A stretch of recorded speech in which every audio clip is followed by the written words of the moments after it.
Hello, it's Pia and welcome to my YouTube channel. Today I want to show you a technique on how you can build your own background using text stamps or smaller stamps you combine. I am using the MISTI tool, but you can also use any other stamping tool for this. For this project I'm using Gina K Designs Mandala Maker stamp set. This gorgeous set has lots of little stamps in it, and I've chosen to use one of the sentiment stamps and two smaller decorative stamps. For this, as I've mentioned before, I'm using the MISTI. It's the Standard MISTI I'm using because it's big enough for this kind of project. You need to be able to shift your card base around enough, and this sort of makes the mini MISTI not usable for this. Now I'm using the grid line paper here, and I'm placing my stamp 3 squares from the right and 9 squares from above. I've tested out this. For me works best when I'm doing this technique. So I'm placing my stamp or stamp group of stamps in the sort of upper right corner. Now I'm placing the smaller stamps. These I'm using to fill out the sort of holes there are in the sentiment stamp. When I have them placed, I am then making sure that my grid paper is placed all the way down in the below right corner, because I'm going to use the grid paper a great deal. First off, I am actually stamping this on my grid paper. This is going to be my starting point. This is going to be my guide when I'm shifting my paper, my card base. I have my card base ready, and my first placement is all the way down at the bottom of the MISTI, and I'm marking my placement here with my pencil. This is going to be a good guide when you're using it. Now I'm inking up my stamps to do my first stamping. And here we go. When I've done the first stamping, the next bit is the most important one, because I'm going to decide how much distance I'm going to have between the next stamp. Now to test this out, I'm placing a sheet of acetate to sort of be able to make sure I've got enough distance but not too much of a distance. And again, I'm using my pencil to mark it. Now I'm counting, because this distance is going to be continuously used each time I am replacing my card base. And I counted 7. I don't know if you can actually see it, but I marked down and wrote down 7 on the grid paper. For the next stamping, again, I'm going to count to 7, because this is going to be the distance I'm going to shift my card base. This is sort of the width, the width of the stamp I'm using. Now, I continue using the acetate sheet to test out, or making sure that I've got it placed correctly. Now, and if you get any excess ink on the acetate sheet, make sure to wipe it off, because you risk smudging your card base, and this really sucks if you're almost at the end. Good. Now, the next row, also important. I'm using my grid stamping, and I'm marking how high I'm going to shift up the card base, and I'm counting again. This time I'm counting to 5. So every time I make a new row, I have to shift up my card base 5 squares. Now I'm going to decide how much I want my pattern to shift for each row. And this kind of is a decision you have to make. I decide to place it a little bit off to the side, and I'm marking off where my card base is placed then, and I can then conclude that I'm actually shifting my card base 1.5 square to the side. So now you've got 3 figures you have to keep track of when you're using this kind of technique. Now, depending on what stamps you're using, these figures will of course change. But for this project, with these stamps, I have these specific 3 figures to keep in mind. 7 for each time I'm shifting my card base to the side. 5 for each row I am making on the card base, and 1.5 for each, how do you say, shift of the pattern.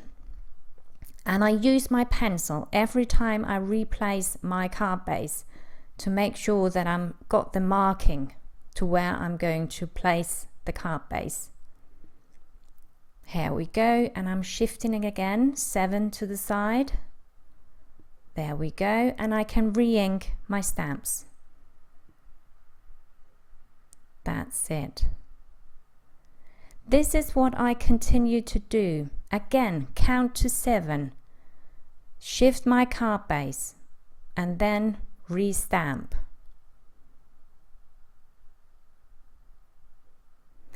Now I can keep on talking through all this because I haven't cut in this video, because I want you all to see how it's done from beginning to the end, and you see how I'm counting each time for each row and for each stamping to the side, if you can call it that. So now I'm going to put on a bit of music and not talk while you're watching this, and then when we reach the end, I'll be right back.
So I'm back again. We are almost at the end.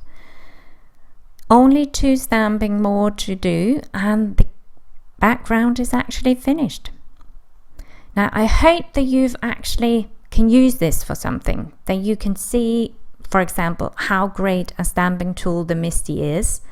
Also how easy it is using a grid paper to do this. Now of course you can do this with any sentiment stamp you have. Now I will say that I believe doing this technique works better with smaller stamps than if you're using a huge sentiment stamp. You can use anything else. It doesn't have to be a sentiment stamp. This can work with any kind. Now I just find it funny to use sentiment stamps. And here you can see all my markings, and you can actually save this grid paper and reuse it for more cards. This is the finished card we just made with the stamping. I've added some color and I've even done some inlay die cutting for this. Now when I did this, I did 3 projects because when I was doing it, I might as well make more than one. So I've got 3 different cards here, this one in purple and very simple, and the next one in yellow orangey colors.